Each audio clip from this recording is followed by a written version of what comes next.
आज ईद की बहुत बहुत मुबारकबाद। आज ईद की बहुत बहुत मुबारकबाद आपके माध्यम से पूरे देश और प्रदेश वासियों को मैं आज की ईद की मुबारकबाद देना चाहता हूं। हमारे देश की मिली जुली संस्कृति, यहां हम सब मिलकर के एक दूसरे के त्योहारों को मनाते हैं। अभी कुछ दिन पहले होली का त्योहार था, हम लोगों ने मिलकर के मनाया। आज ईद हम लोग मिलकर के मना रहे हैं। आने वाले समय में और भी जितने त्योहार भारत में मनाए जाते हैं, हम सब मिलकर के एक दूसरे के बीच में खुशी बांटते हैं, मिलजुल करके मिठाइयां खिलाते हैं, गले मिलते हैं। यही हमारे देश की पहचान है। हमारे देश की सबसे बड़ी पहचान यह है कि जहां अलग अलग धर्म के रास्ते पे चलने वाले लोग, अलग अलग चीजों को मानने वाले लोग एक साथ रहते हैं। ये हमारी मिली जुली संस्कृति, गंगा जमुनी संस्कृति, जो आपस में भाईचारा बढ़ाती है। हमारी मिली जुली संस्कृति आपस में प्रेम बढ़ाती है। हमारे देश का संविधान, हमारे देश का लोकतंत्र यहाँ की संस्कृति और मजबूत करती है। हमें उम्मीद है कि हम सब मिलकर के रह करके इस देश को और खुशहाली के रास्ते पे ले जाने का काम करेंगे। सर, अभी आपसे पहले ब्रजेश पाठक जी बोल कर गए हैं, बता रहे हैं कि अल्पसंख्यक कल्याण के लिए हमारी सरकार बहुत ज्यादा काम कर रही है। आज त्योहार के दिन कौन सरकार क्या काम कर रही है, ये समय नहीं है।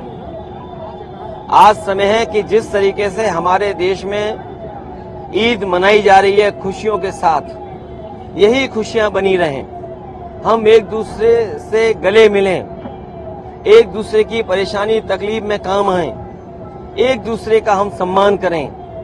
त्योहार हमें यही सिखा के जाते हैं कि त्योहार के दिन जब हम खुशी मनाते हैं तो एक दूसरे का सम्मान भी करें, एक दूसरे के साथ मिलकर के हम अपनी खुशियां बांटें। अखिलेश जी, मैनपुरी चुनाव इंटरेस्टिंग हो गया है। सरकार के मंत्री वहां पर उतर गए हैं। एक शब्द कुछ चुनाव पर भी बोल दे, माहौल तो है। देखिए, मेरे पत्रकार साथी, हर चुनाव इंटरेस्टिंग होता है। और जिस क्षेत्र के बारे में आप बोल रहे हैं, मैनपुरी, मैं आपसे कहना चाहता हूं, ये वही मंत्री हैं जो कुछ दिन पहले खुद ही सपा को लाखों वोट से जिता रहे थे। और हम तो एक सच्चाई जानते हैं, जो मंत्री होता है उसे सांसद के रूप में दिल नहीं लगता है। पता नहीं बीजेपी के लोगों ने क्यों उनको दिल का तोड़ने का काम किया है। और हो सकता है वो उन्हें इसलिए चुनाव लड़ाया जा रहा हो कि बाद में कुछ और बड़ा पद मिले उन्हें। क्या कोई बेहतर प्रत्याशी नहीं मिल पा रहा था? ये तो आप बेहतर आकलन कर सकते हैं, लेकिन जनता इस बार चुनाव लड़ रही है। जनता जिस तरीके से देख रही है कि जो हमारा देश दुनिया में बढ़ता हुआ नजर आना चाहिए था, आज हमारे देश की स्थिति क्या है, पर कैपिटा इनकम क्या है, डॉलर के तुलना में रुपया कहां खड़ा है, दुनिया में कितना इन्वेस्टमेंट भारत में आ रहा है, या बेरोजगारी स्तर क्या है हमारे यहाँ कानून व्यवस्था क्या है, प्रेस को कितनी आजादी है, गरीबी के सूचकांक में हम कहां खड़े हैं, हेल्थ के पैरामीटर्स में हम कहां खड़े हैं। इन सभी सवालों पे इस बार जनता वोट डालने जा रही है। और साथ ही साथ जो सीमाएं हैं हमारी, वो सीमाएं क्यों सिकुड़ रही हैं। एक समय था जब रिजांगला की मेमोरियल को लेकर के हमें गर्व होता था कि हमारी फौज आखिरी गोली और आखिरी सोल्जर्स लड़ाई लड़ी जिसने और जमीन बचाई। वो हमारा रिजांगला भी छिन गया है। जहां हम त्योहार मना रहे हैं, खुशी मना रहे हैं, वहीं हमें ये भी चिंता करनी है कि हमारा सीमाओं पर असुरक्षा बढ़ी है। आप और राहुल जी चुनावी मंचों में, रैलियों में कब साथ दिखाई देंगे? यहाँ राय साहब साथ दिख रहे हैं आपके।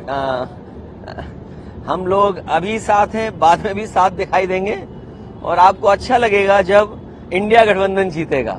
सर, आज बड़ा दिन है। और मैं ये जानता हूं कि मनी मन आप भी चाहते हो इंडिया गठबंधन जीते। एक साथ कब मंच पे आ रहे सर चुनावी रैली में? बहुत जल्दी आप देखेंगे, अभी दिल्ली में भी हम लोग एक साथ थे मंच पर, पहले भी मंच में एक साथ थे और बहुत जल्दी एक साथ मंच पे दिखाई देंगे। किन्नौर से सांसद मालूक नागर ने बीएसपी को छोड़ दिया, झटका लगा लोकसभा चुनाव से पहले समाजवादी पार्टी। देखिए, ये आना जाना चुनाव से पहले और चुनाव के बाद तक लगा रहता है, लेकिन जैसा मैंने पहले कहा, देश की जनता बदलाव चाहती है, परिवर्तन चाहती है और परिवर्तन होके रहेगा, ये जनता ने मन बना लिया है।